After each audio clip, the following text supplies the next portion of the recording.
Hello, everyone. My name is Alan Jones, and I welcome you to another life story coming to you from Lifestories Worldwide. We bring you stories from all across the world, and the stories grow out also all across the world. We bring you all types of stories, people who've had all types of struggles in their life. They've had abuse and injuries and all different challenges they've had, but also how those lives have been transformed. We are live on StreamYard, on Zoom, on Facebook and YouTube. If you want to contact us, you can find all the contact details on our website, lifestoriesworldwide.com. You can also go to our YouTube channel, Life Stories at Lunch, and we encourage you to subscribe to that channel.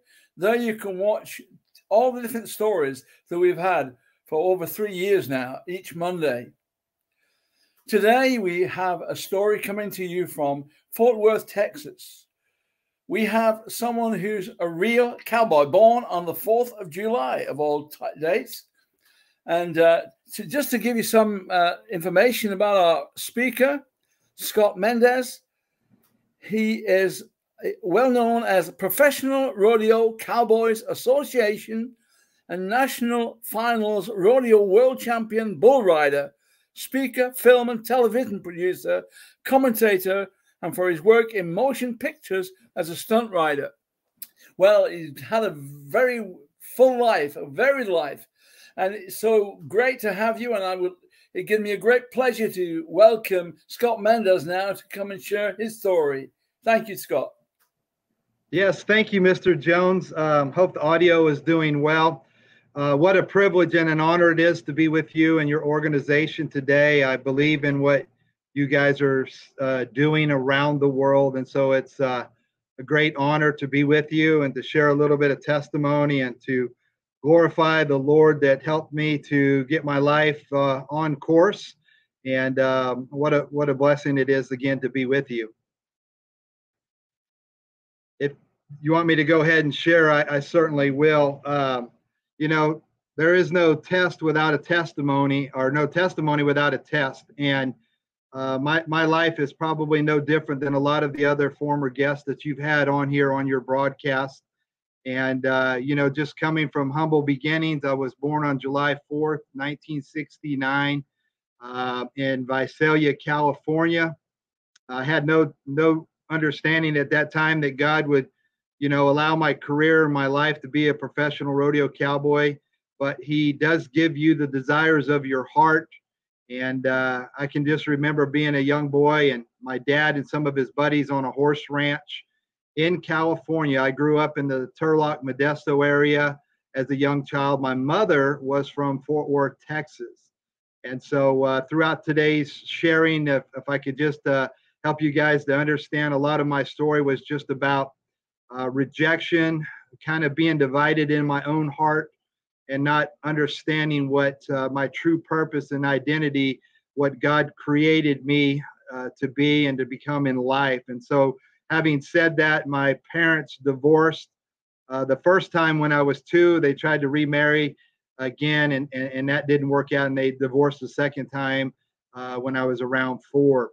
So coming from a dysfunctional upbringing, that's not something you want to carry into your adolescent life, if you will.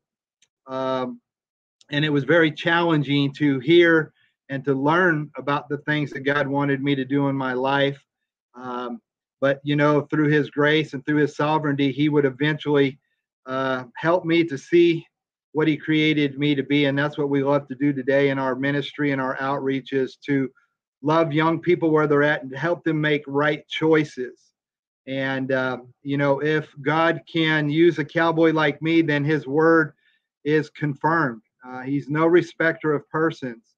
On my mom's side, she was a pastor's daughter, loved the Lord, but had a lot of challenges in her life.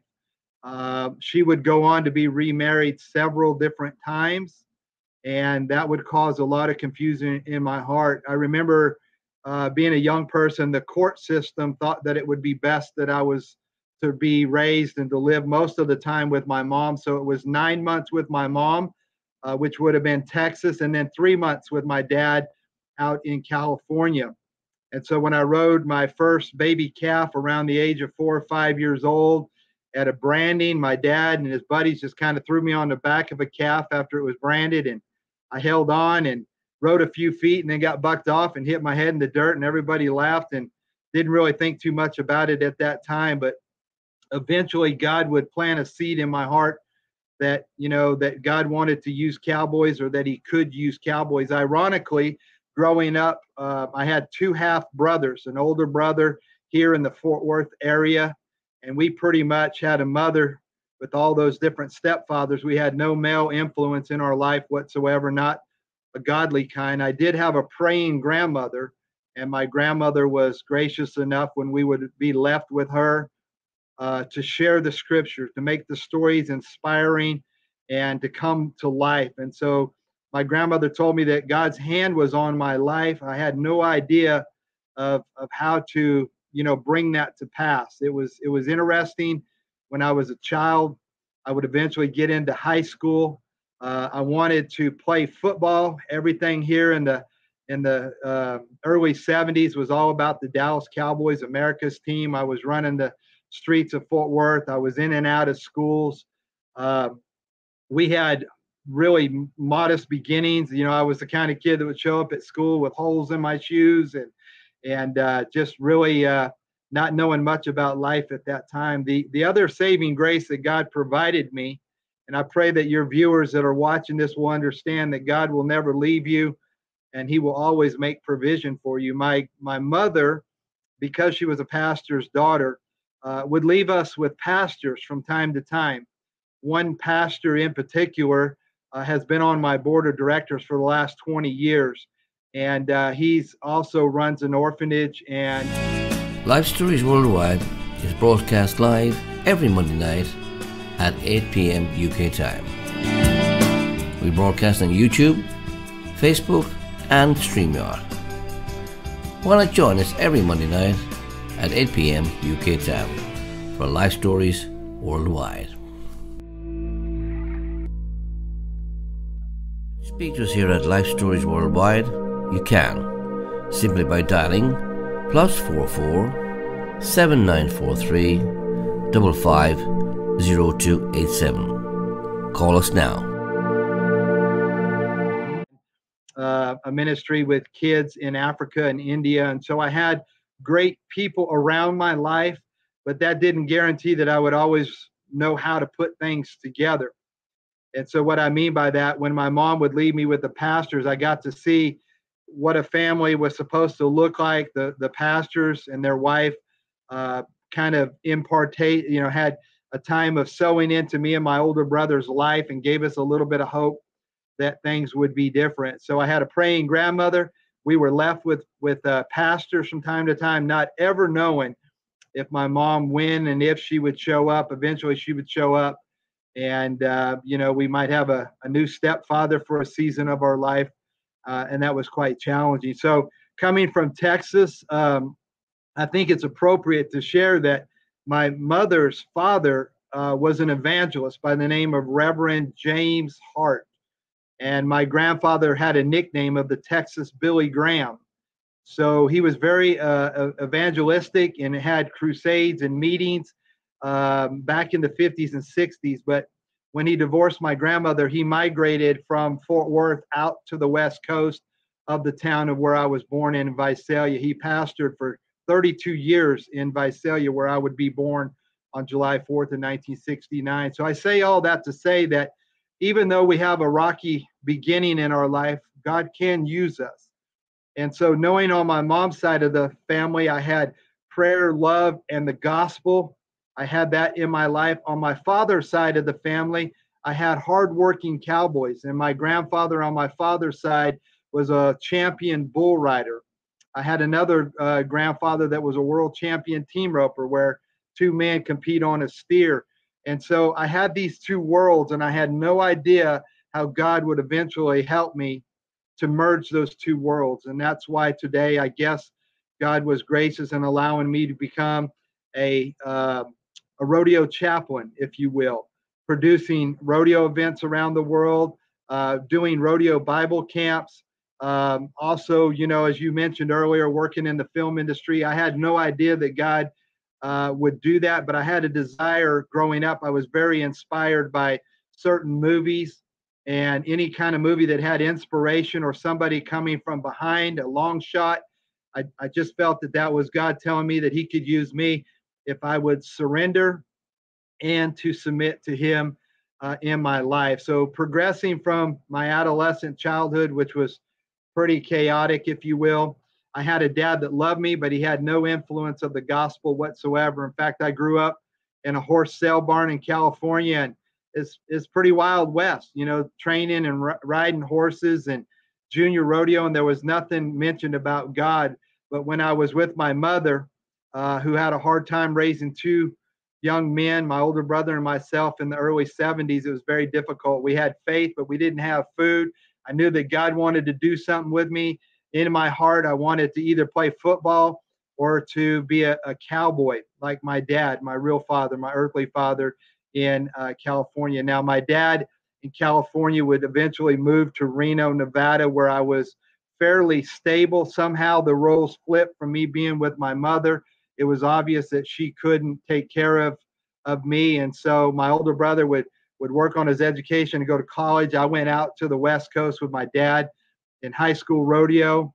I started competing in high school rodeo, but my dad didn't want me to play football because he needed me to work on the ranch. And so I tell people all the time, I didn't get to choose my destiny.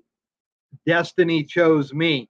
I really would have loved to play football because I grew up with my older brother in the streets of Fort Worth, and I loved the Dallas Cowboys. And it seemed that every Sunday when we watched them play on TV, that was the only positive influence. I was 6'1". I was very athletic.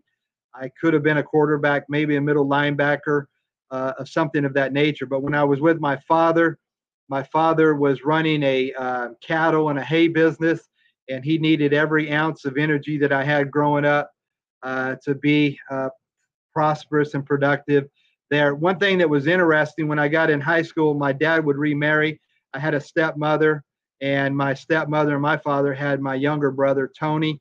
He's a professional rodeo athlete and bull rider as well. We're both retired now. Obviously, I retired in 2005. And so growing up, it was kind of hard. I think I reminded my stepmother of my father's previous marriage. And so I just experienced another form of rejection from a stepmother that really was my friend growing up until my younger brother came on the scene and being born. So having said all of that, I guess my life was really about conquering the beast, not so much the one that I was riding in the arena in competition, more about what was going on in my soul, my mind, my will, and my emotion.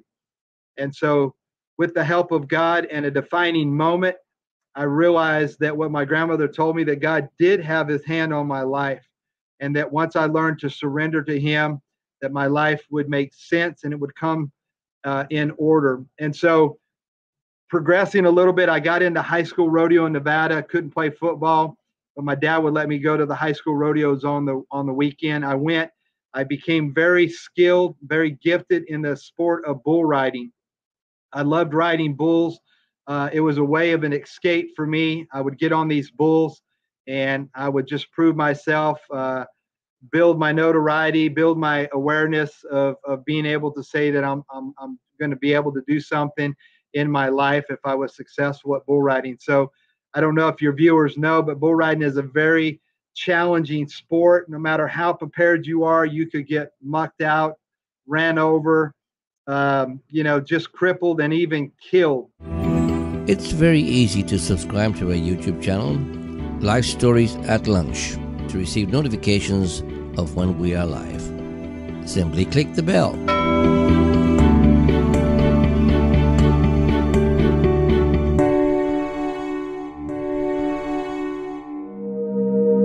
If you would like to contact us here at Lifestories Worldwide, you can. Simply by emailing lifestoriesworldwide@gmail.com or visit our website at lifestoriesworldwide.com. I felt in my heart that the devil had lied to me. He had always told me he knew that he couldn't convince me to stop riding bulls. My ultimate goal was to ride bulls well enough to win a world title, to tell people about Jesus. But at that time, I had not surrendered to Jesus in my heart, nor did I ever ask him into my heart. And so in the right way, biblically, if I could say that. So I was a good man. I was rodeoing hard. God was allowing me to have success. I was trying to be a good person, but trying to be a good person and not understanding scripturally what God wanted with my life was very confusing. And so I was a good guy. In 1994, I made it to the national finals. I was in the top 5, and we went to Las Vegas. That's the Super Bowl of rodeo, where the top 15 in the world compete for 10 days.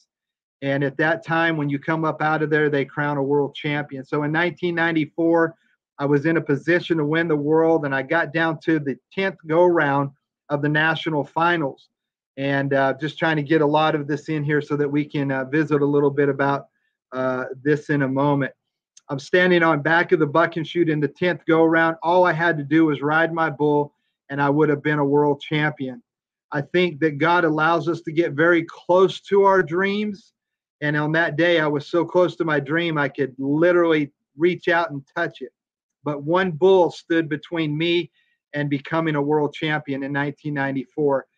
The defining moment that I had at that time was there was the last 5 riders to go. My friend from Austin, Texas, he was getting ready, and he was in a position to win a world title as well. His name was Brent Thurman, and we came down to the last 5 bull riders. Brent got on his bull, and I was standing on the chute getting ready to tie my glove on and getting ready to ride my bull. And I was in a position, once again, if I ride this bull likely on points, I would be a world champion. Moments before I got on my bull, my friend's bull came out, and he was riding his bull, and his bull traveled right in front of my buck and shoot, live on ESPN in front of 18,000 people in the Thomas and Mack arena. My friend came out, he rode his bull about 6 seconds. My friend got bucked off, and he fell off underneath the bull, which is not abnormal to our sport by any means. But that particular day, my friend's spur on his foot got caught in the bull rope. And as the bull blew up in the air, it kind of slid my friend's body over. And that bull that he was riding came down and stepped on my friend. And my friend was killed that day. He lived on life support for a couple of days. But for me, as I was standing on the back of the chute getting ready to ride my bull, we saw that. And in that defining moment, getting ready to ride for a world championship, trying to prove myself to the world, trying to earn God's love, trying to earn my earthly father, my grandfather's love, it all came to a head at that moment. Now, as I watched my friend lay there lifeless in the arena after the bull had stepped on him, of course, they would come in and they would take a few moments to move his body out of the arena. I still had to get on my bull. But as I was sitting there on the back of the chute, it was very obvious that God was speaking to my heart right now. And I was a young man in my early 20s. I thought that I was very invincible. I was not afraid of bulls. I, just always had grown up beating my head against the wall, being lied to by the devil. Trying to get me, if he couldn't get me to stop riding bulls for the Lord, that he would confuse me. And so for me, the scripture that comes to heart is in Matthew, where it talks about what is it that a man should gain the whole world but lose his own soul, and what is it that a man would give in exchange for his own soul. So in this proving of riding these beasts in the arenas around the world, that particular moment of where I was so close to my dreams, watching my friend lay there lifeless on the arena floor, I asked myself this question: if that was me, what would I hear God say to me? And I was devastated in that defining moment, because for once my eyes were open, the same way that God removed Paul's scale from his eyes. In that moment, I realized if that was me laying on that arena, and I knew enough about the Bible to know to be absent of the body would be to be present of the Lord. I knew, and I just sensed, if that was me laying there, that I would miss heaven. And I would hear God say to me in my own heart, "Depart from me, for I never knew you." And I thought, well, Lord, how would that be? Because I am trying to work as a champion to give you the glory. And I wanted everybody to understand, it's not the things that we do or we work for God or how hard we try to do good things for God. That is not the biblical steps of coming into the kingdom of God. And so that day, as invincible as I was, living recklessly and fearlessly throughout this world, proving myself, trying to earn God's love, I realized very quickly that God's hand was on my life, because God gave me a second chance. My friend laying there never would. And I had ministered to him about the Lord in some of our travels. But that day, I realized very quickly that if that bull was just moments, my bull was to step on me, what would God say? And of course, I heard those words, "Depart from me, for I never knew you."